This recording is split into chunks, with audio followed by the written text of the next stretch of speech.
살아계신 만군의 주 여호와 하나님 종들이 주님 앞에 나와 무릎을 꿇고 오직 겸비하여 주 여호와 하나님께서 우리에게 말씀하시는 주의 음성을 듣기 위하여 모였사오니 주님 이 시간 하늘문을 여시고 주님 하늘에 만나러 이 시간 각 사람의 심령 가운데 주의 진리의 말씀으로 먹여주시옵시고 우리의 심령 가운데 필요한 관절과 골수와 혼과 우리의 영을 쪼개기까지 하는 그 주의 진리의 말씀으로 임하여 주심으로 말미암아 이 시간 우리의 영혼을 주님 소성시켜 주시옵소서. 이 시간 주님 앞에 의탁드리며 우리 주 예수 그리스도의 이름으로 기도드렸습니다. 오늘 함께 읽은 신명기 17장의 말씀은 모세가 이제 그 가나안에 들어가기 직전에 모압 평지에서 2세대 그 이스라엘 백성들을 모아놓고 한 교훈 중에 너희들이 가나안 땅에 들어가서 거기서 너희들이 혹시 왕을 세우려고 하는 마음이 들거든 어떻게 해야 할 것인지에 대한 지침을 이제 주신 말씀입니다. 하나님께서 이스라엘에서 너희들이 왕을 세우려거든 이 오늘 본문 말씀에 하지 말라고 하신 세 가지가 있습니다. 너희들이 왕을 세우거든 그 왕을 통해서 너희들이 이스라엘 나라에서 하지 말아야 할 것 세 가지를 말씀하셨는데 그게 뭐냐면 첫 번째로 말을 많이 가지지 말라. 그러니까 군마를 많이 가지지 말라 말씀하셨습니다. 두 번째 아내를 많이 가지지 말라 말씀하셨고 세 번째 은금을 많이 쌓지 말라고 말씀하셨습니다. 근데 이 세 가지는 한 나라를 지탱하는 데 있어서 모두 다 아주 중요한 요소들입니다.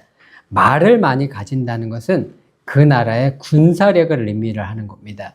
그래서 말은 고대 세계에는 오늘날로 치면은 탱크와 같은 존재예요. 그래서 고대 전쟁에서 말 한 마리 기병은 보병 100명 이상의 힘을 발휘할 수 있는 그런 존재였습니다. 말 한 마리가 있다는 것은 100명 이상의 역할을 할 수 있다는 뜻이니까 전쟁에서 굉장히 유리한 것이고 그 나라의 막강한 군사력을 의미하는 겁니다. 은금을 쌓는다는 건 당연히 그 나라의 경제력을 의미하는 겁니다. 한 나라가 은금을 쌓는 건 그 나라가 부강하다는 의미고 그 나라 사람들이 풍요롭게 살고 있다는 의미라고 우리가 생각을 할 수가 있습니다. 그리고 아내를 많이 갖는다는 것은 왕이 아내를 많이 갖는다는 것은 단순히 어떤 그 여자를 좋아해서 후척을 많이 둔다는 의미가 아니라 왕이 그 아내를 여러 명 가진다는 것은 고대의 왕들은 타국의 공주들과 결혼을 합니다. 그건 외교 관계를 맺는다는 이야기를 있고 외교력을 통해서 평화를 담보하고 당신의 나라와 우리나라가 싸우지 않고 평화하겠다는 평화적인 외교 관계를 많이 수립을 했다는 의미입니다. 그래서 말과 아내와 은금은 모두 다 군사력, 경제력, 외교력을 의미하는 것이고 이것은 고대의 모든 국가에서 사실은 필수적으로 갖추어 국가를 운영하기 위해서 왕이 국가를 운영하기 위해서는 필수적으로 필요한 것들이었습니다. 그런데 하나님께서 이스라엘 백성에게 너에게 왕을 세우거든 왕이 이런 일을 하지 못하도록 해라 라고 하나님께서 말씀하셨습니다. 왜냐하면 이스라엘 나라의 진정한 왕은 너희가 사람을 왕으로 세울지라도 이스라엘 나라의 진정한 왕은 하나님이시고 하나님께서 그 나라를 지키시고 보호하시고 하나님께서 그 나라를 평화롭게 하시고 하나님께서 그 나라를 공급하시는 공급자이신 것을 인정하고 살아야 그 땅의 평화가 지켜지시는 것이지 너희들이 왕을 의지하고 군사력과 경제력과 외교력을 의지해서 그 땅의 평화가 지켜지는 것이 아니다 라는 것들을 이야기해 주신 것이었습니다. 이러한 하나님의 명령을 잘 지킨 왕이 있습니다. 그게 누구냐면 바로 다윗 왕입니다.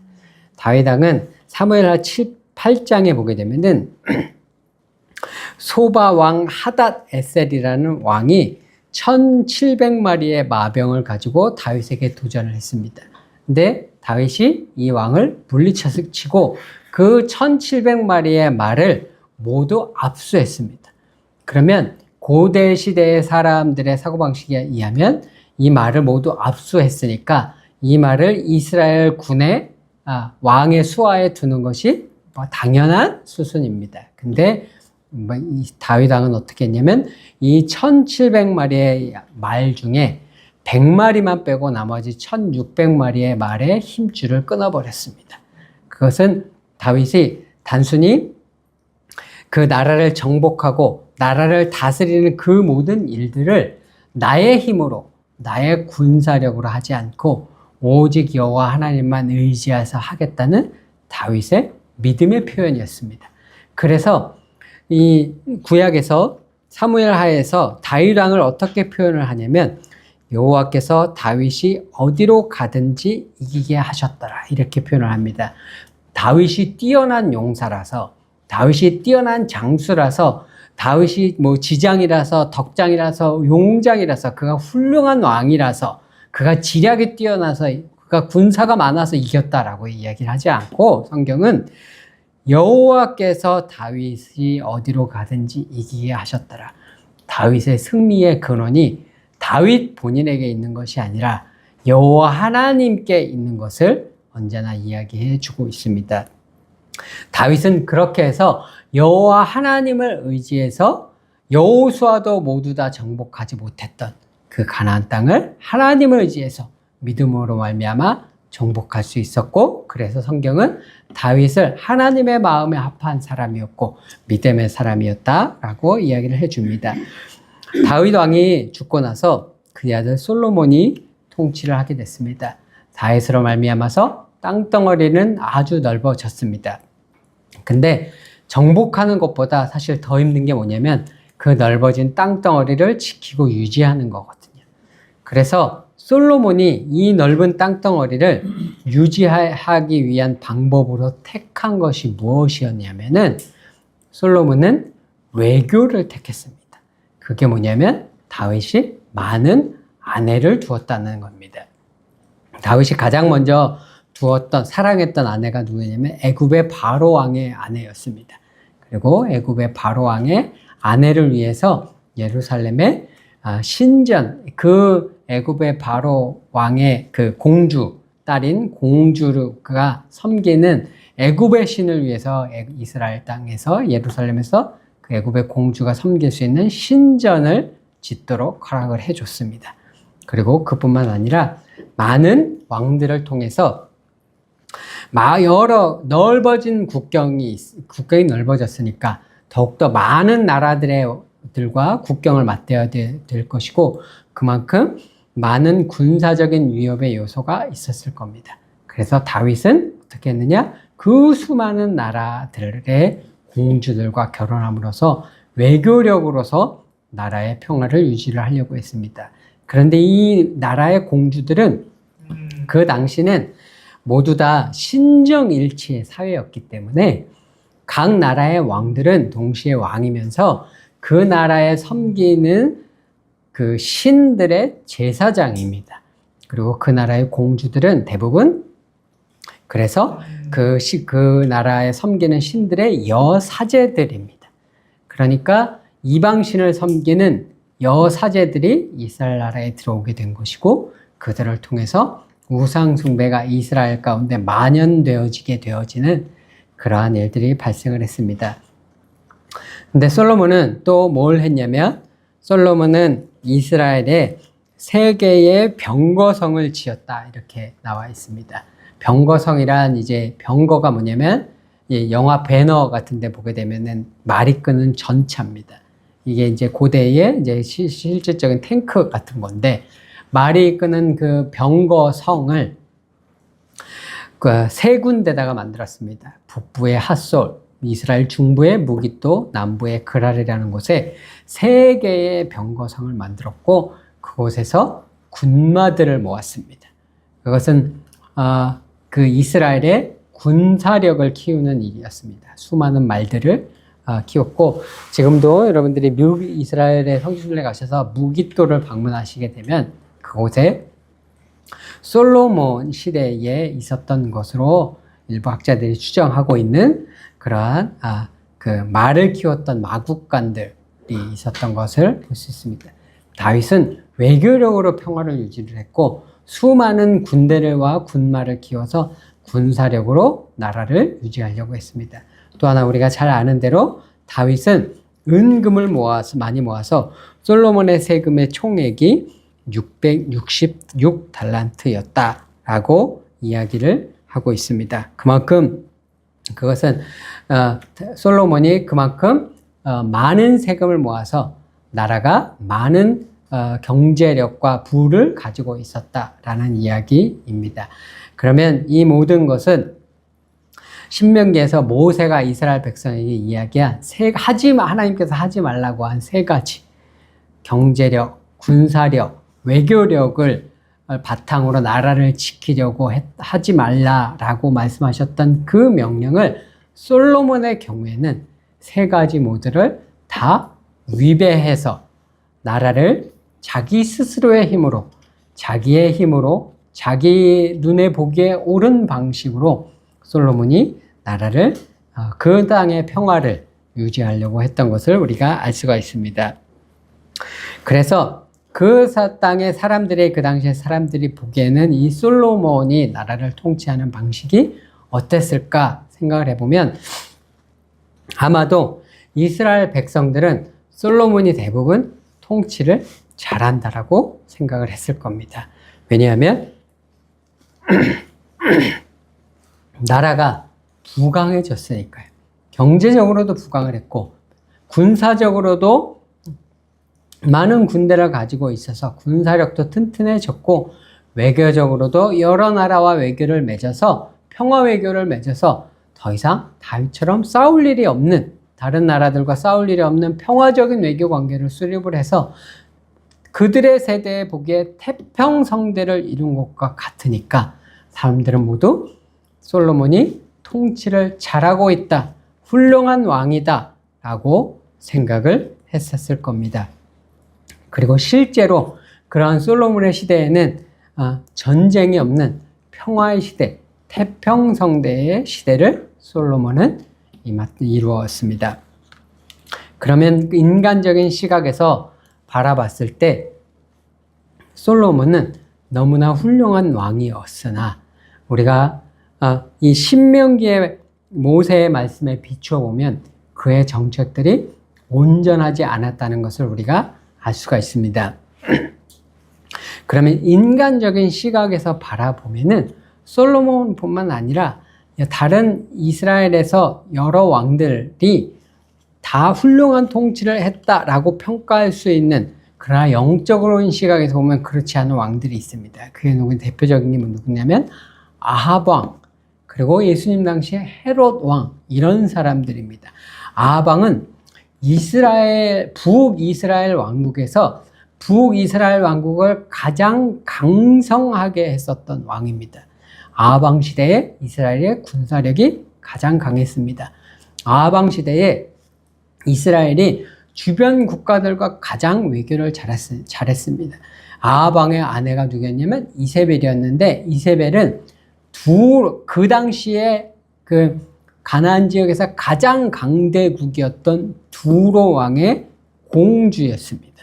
그 당시에 최강대국인 두로와 외교를 잘해서 그 나라의 공주와 결혼을 했고 그렇기 때문에 아합 왕 시대가 군사력, 경제력, 외교력 모두를 갖춘 북이스라엘의 가장 강성한 시대였습니다.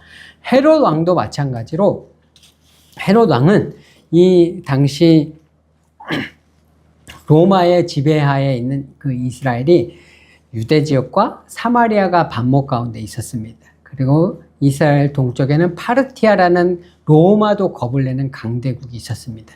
근데 이 파르티아라는 제국과도 싸워서 이스라엘을 지키고 있었고 그 놀라운 정치력을 발휘해서 유대 지역과 사마리아 지역을 통합을 해서 로마도 그 정치력을 인정해서 네가 여기를 다 다스리는 왕이 되라 라고 해서 유일하게 이 지역 전체를 통합해서 다스렸던 왕입니다. 헤롯 전후 수백 년간에 이 지역을 통합해서 다스렸던 왕은 헤롯밖에 없습니다.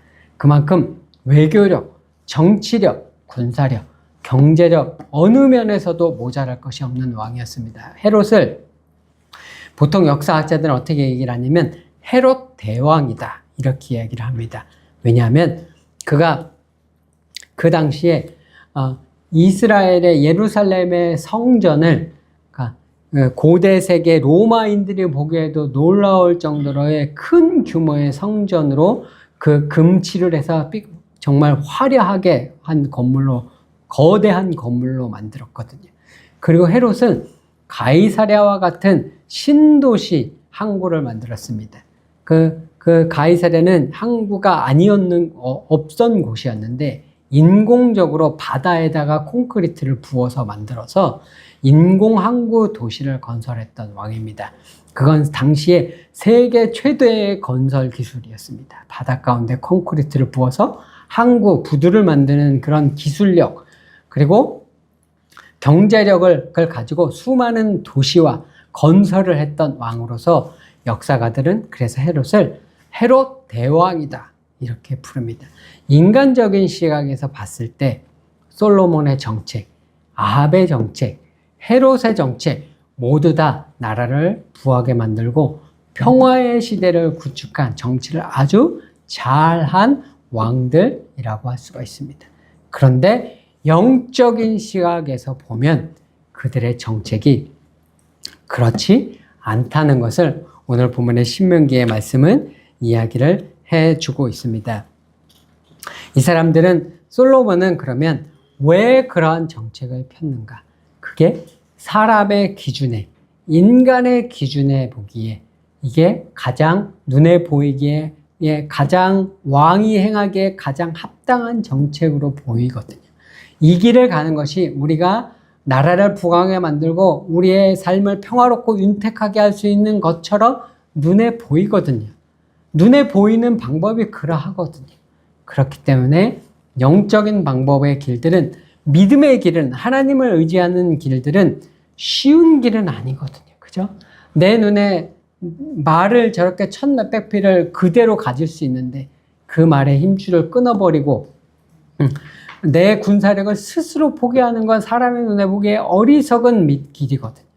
그 믿음의 길이 쉬운 길이 아니기 때문에 사람들이 그 믿음의 길을 택하는 것이 아니라 사람의 눈에 보기에, 인간의 눈에 보기에 쉬워 보이는 길, 인간의 눈에 보기에 당장 내가 힘을 줄 수 있는 것과 같은 길들을 사람들은 흔히 택했던 것입니다. 그런데 문제는 그렇게 해서 이루어진 평화는 당장은 평화로워 보이는데 지속되어 인간의 능력으로, 인간의 경제력, 군사력, 외교력으로 이룬 이 평화는 지속되어지지 않는다는 데 문제가 있습니다. 당장 솔로몬이 죽고 바로 그 아들 때에 이스라엘 나라는 분열을 하게 됩니다. 그리고 솔로몬 때에 가져오게 된 그 우상 숭배가 문제가 되어서 이스라엘 나라에 우상 숭배가 들어오고 결국 솔로몬이 죽고 120여 년 만에 북이스라엘 나라가 멸망하게 되고 240여 년 만에 남유다는 멸망을 하게 됩니다. 그래서 이스라엘 나라가 모두 멸망해서 없어지는 그러한 길을 걷게 됩니다. 헤롯 왕의 시대도 헤롯 왕 때에는 괜찮은 것처럼 보였으나 당장 그 아들 때에 나라가 유대 지역 총독, 유대는 그 로마 지역 총독이 다스리게 되고 갈릴리 지역은 그의 아들 안디바가 다스리게 되고 또 북부 쪽은 헤롯 빌립 아들이 다 나누어지게 되어졌다가 헤롯이 죽고 약 70여 년 만에 로마에 의해서 나라가 완전히 멸망이 돼서 2000년 동안 이스라엘 백성들이 유리하게 되는 그러한 사건들이 일어나게 됩니다. 그래서 이 사건들을 통해서 우리가 알 수 있는 것은 무엇이냐면 하나님 없는 선, 하나님 없는 힘은 아무 소용이 없다는 거예요. 세상이 우리를 미혹하기는 하나님 없는 힘을 가져라. 하나님 없는 군사력, 경제력, 외교력이 우리에게 힘이 될 것이라고 이야기를 하지만 하나님 없는 힘은 우리에게 지속 가능한 힘이 되어질 수 없다는 것. 하나님 없는 선은 우리에게 지속 가능한 평화롭고 아름다운 세상을, 유토피아 같은 세상을 우리에게 가져줄 수 없다는 것을 이러한 사례들이 우리에게 보여줍니다. 유럽이 오늘날 많은 문제를 가지고 있습니다. 오늘날 유럽에 가지고 있는 많은 문제 중에 하나가 뭐냐면 이민자들로 인해서 생기는 문제입니다. 유럽이 이민자들을 받아들이게 된 이유가 무엇이냐면 유럽의 유럽의 그 지식인층은 어떠한 도덕을 가지고 있냐면 이런 인식이 있다고 합니다. 유럽의 지식인들은 자기네들이 부유하게 살게 되어진 이유가 제국주의 시대 때에 자기네들이 다 제3세계권을 다 침략하고 그 사람들에게서 수탈을 해서 그 사람들의 부를 빼앗아다가 자기네들이 다 잘 살게 된 거거든요. 그죠? 그래서 제3세계권에 대한 부채의식, 도덕적인 부채의식을 유럽의 지식인들은 보편적으로 가지고 있다고 해요. 그러니까 이러한 부패의식, 도덕적인 부채의식 때문에 유럽 사람들은 그 도덕, 그 마음의 선함으로 말미암아 이민자들을 다른 신앙을 가진 제3세계권의 이민자들을 사람들이 받아들이기 시작을 한 거죠. 그리고 또 한 가지 이 사람들이 그렇게 이민을 받아들인 원인 중에 하나는 유럽이 이제 노쇠화 되어지고 고령화가 되어지니까 이제 일할 사람들이 없단 말이에요. 그죠? 인구가 부족하고 일할 사람들이 없는 그런 시스템이 되어지니까 우리가 이렇게 이민자들을 제3세권에서 받으면 이 사람들을 통해서 부족한 노동력의 문제를 유럽이 해결할 수 있을 것이다 라는 기대, 이 두 가지 도덕적 부채의식과 유럽의 노동력 부족의 문제, 이 두 문제를 해결하기 위해서 사람들이 이민자를 받았습니다. 그런데 이민자들을 받으면 이 사람들이 그 유럽의 모든 문제, 부채의식도 도덕적 부채의식, 죄의식도 해결하고 그리고 유럽의 경제적인 그 경제 노동력 부족의 문제도 해결을 할 줄 알았는데 이 사람들이 이민자들이 유럽 사회의 기본적인 베이스인 기독교적인 문화에 동화가 되어지지 않는 거죠.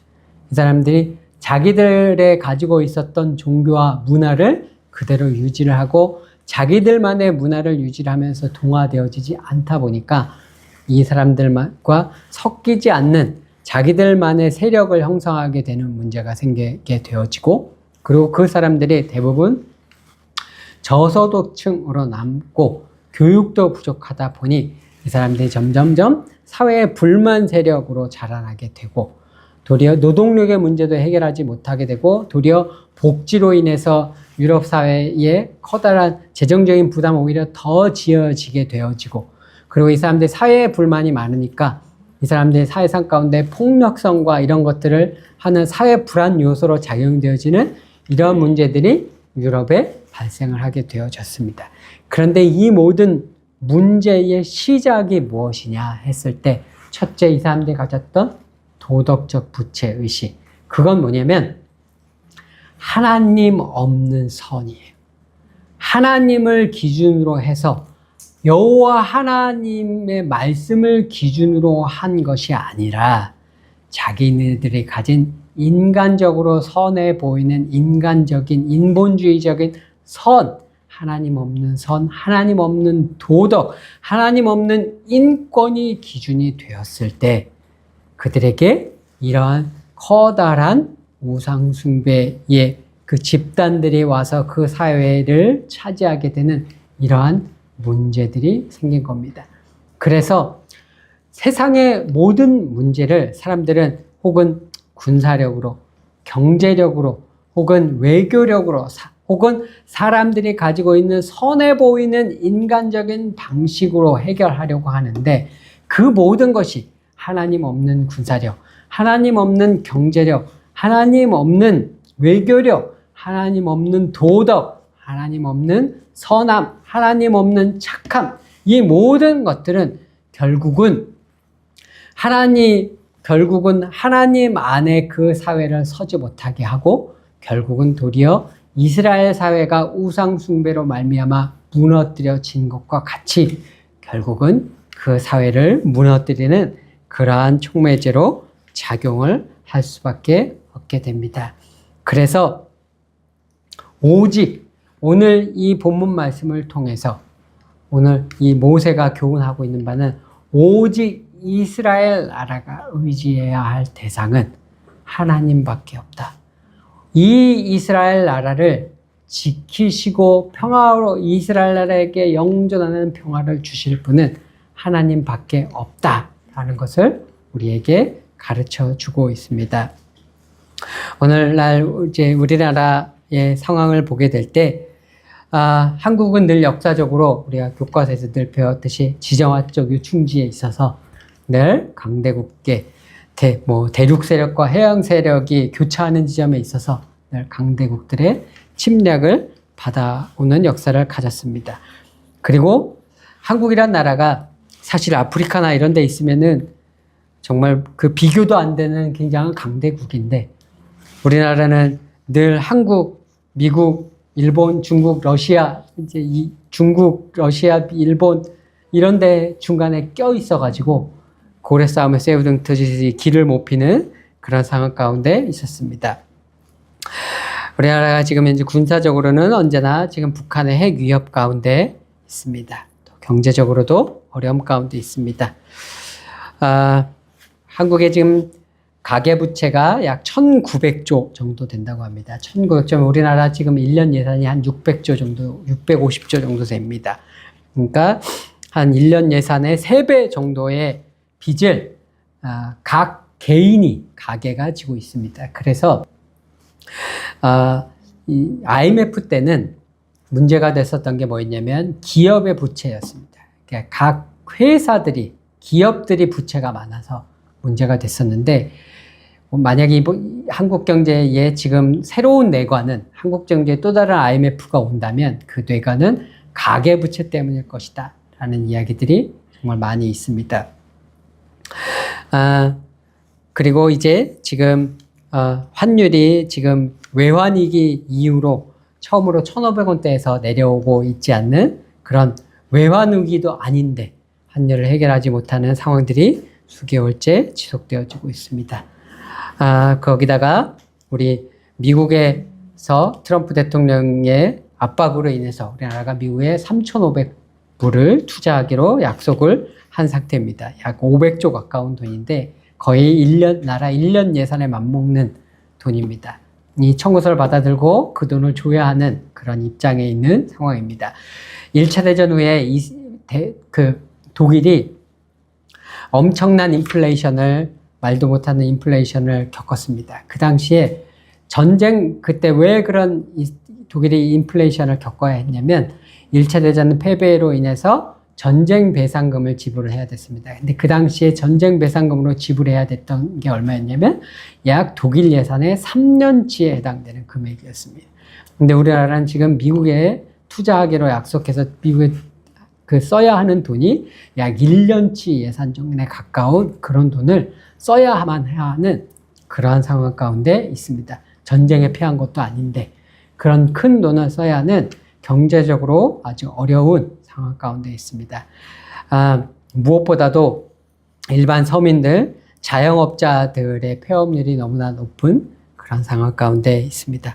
외교적으로는 미국과 중국과 사이에서 서로 선택하라는 압박을 늘 받고 있는 가운데 있습니다. 그래서 대통령이 어떤 결정을 하든 늘 한국이 지금 좌파 우파로 나눠져 있으니까 우파 대통령이 어떤 일을 하면 좌파에서 잘못한다고 이야기하고, 좌파 대통령이 얘기를 하면 우파에서 잘못하고 있다고 얘기하고, 그렇게 늘 국가가 분열되어질 수밖에 없는, 그래서 어떤 쪽은 미국 쪽에서 해야 한다고 생각하고 어떤 사람은 중국 쪽에서 해야 한다고 생각하는, 이렇게 정권이 바뀔 때마다 이쪽 저쪽을 왔다리 갔다리 하는 그런 어려운 상황 가운데 있습니다.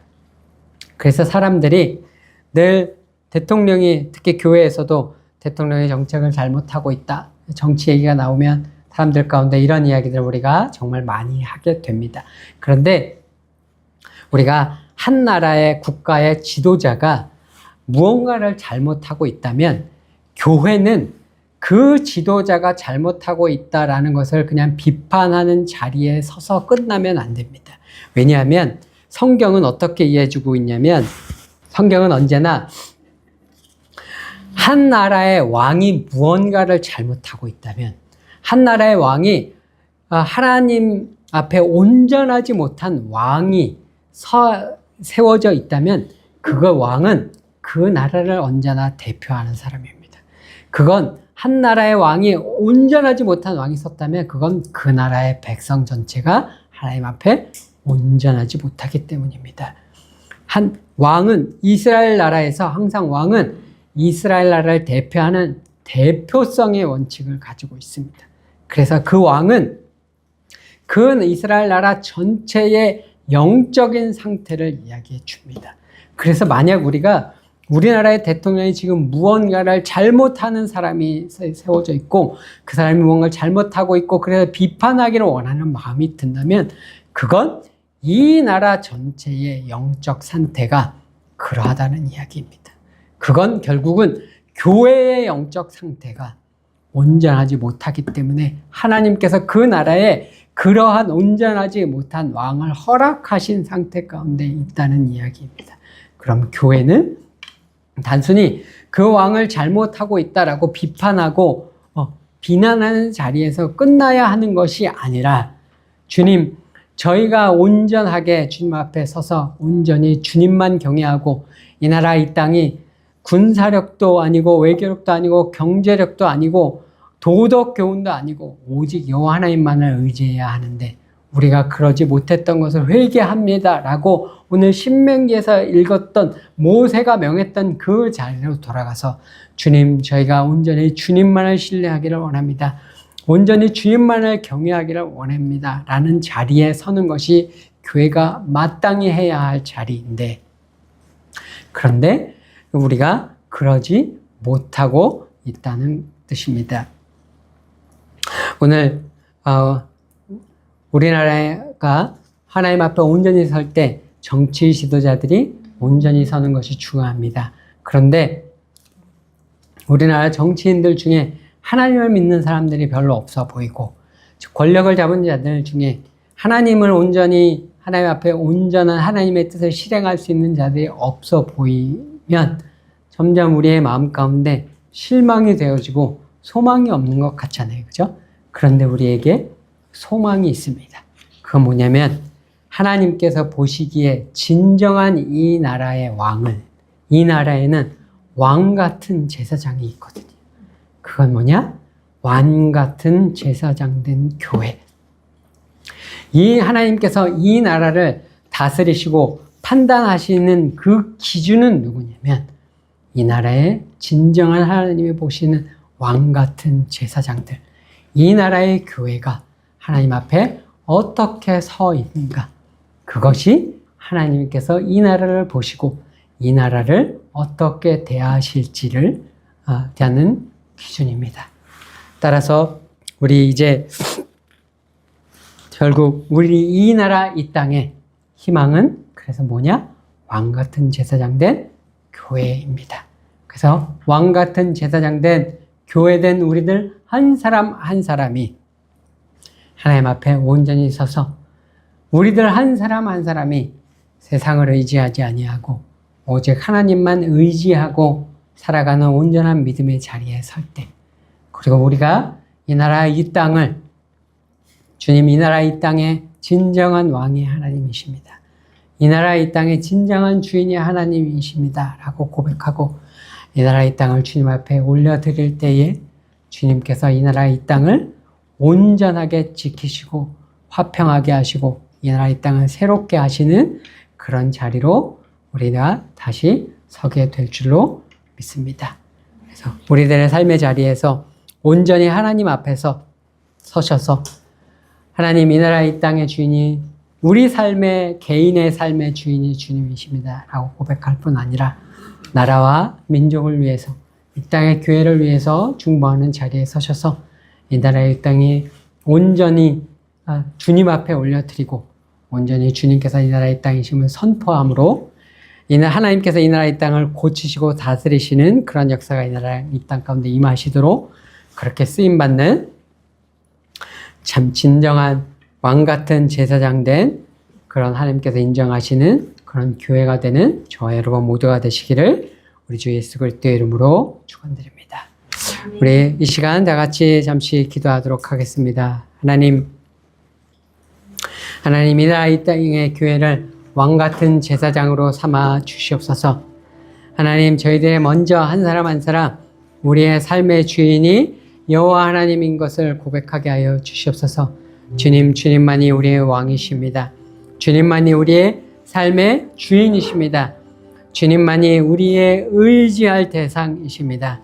주님, 우리가 세상에 의지할 것들이 많으나 세상의 돈을 의지하지 아니하고 세상의 권력을 의지하지 아니하고 세상의 힘을 의지하지 아니하고 세상의 지식을 의지하지 아니하고 세상에 우리에게 힘을 도움을 줄 수 있는 사람을 의지하지 아니하고 주님 우리 삶의 주인이신 오직 여호와 하나님 한 분만을 주님 의지하겠습니다. 주님 그리고 우리가 이 나라 이 땅을 주님 손에 올려드립니다. 이 나라 이 땅의 주인이 여호와 하나님이심을 다시 한번 고백드리며 주님 이 나라 이 땅과 이 민족과 이 땅의 교회를 주님 손에 올려드립니다. 주님 이 땅에 이 민족의 이 나라의 주인으로 다시 한번 좌정하여 주시옵소서. 주님 이 나라 이 땅에 주께서 왕이신 것을 다시 한번 이 나라 이 땅의 백성들이 주님 고백하게 하여 주시옵소서. 그리하여 하나님 전쟁으로 말미암아 아무 없던 이 나라가 하나님 교회가 부흥될 때에 이 나라 이 땅에 하나님이 왕 되셨을 때 이 나라를 부흥시키셨던 그 역사가 다시 한번 이 땅에 일어나도록 허락하여 주시옵소서. 이 나라 이 땅이 군사력을 의지하는 것이 아니라 이 나라 이 땅이 경제력을 의지하는 것이 아니라 이 나라 이 땅이 미국을 의지하는 것이 아니라 이 나라 이 땅이 중국을 의지하는 것이 아니라 온전히 만국을 다스리고 통치하시고 온 우주를 다스리고 통치하시는 그 여호와 하나님을 의지하고 여호와 하나님의 무릎 꿇는 나라 되어지도록 주님 역사하여 주시옵소서. 우리 이 시간 다 같이 하나님 앞에 이 나라 이 땅을 주님 앞에 올려드리며 기도하도록 하겠습니다.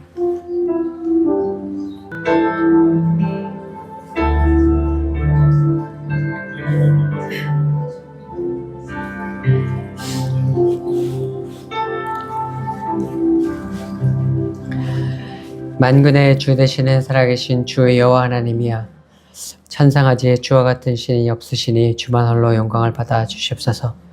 주는 만물의 창조주시오 온 우주를 다스리고 통치하시는 만유의 주제이신 왕 되신 여호와 하나님이신 줄로 믿사오니 주는 이 나라의 왕이시며 주는 이 나라의 통치자시며 하나님 열국을 다스리시는 왕이시며 하나님 제국을 세우기도 하시고 멸하기도 하시는 하나님 만국을 다스리시는 통치자이신 것을 주님 앞에 고백드립니다.